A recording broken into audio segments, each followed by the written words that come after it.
spending some time with us in Rockefeller Plaza. I'm Meredith here alongside Willie Geist and Al Roker. Matt Lauer has the day off today.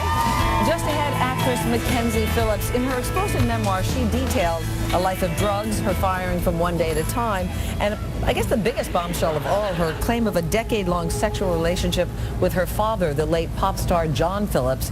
Well, now she's written a new chapter about the fallout that has followed. We're going to talk to her just ahead. Also, remember Rachel Friedman, the bride-to-be who was paralyzed at her own bachelorette party in a freak accident. Oh, Jesus! Get out of the way, get out of the way. Get right. Okay.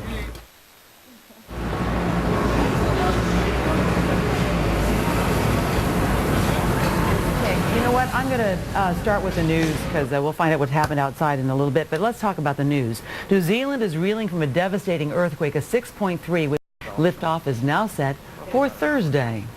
It is now 8:04. Let's now go back to inside Meredith, Willie, and Al. Well, we're certainly awake now, boy. What happened? Well, there was this gentleman behind the barrier there, and as we started to talk, he just suddenly said, "Al, you caught the words."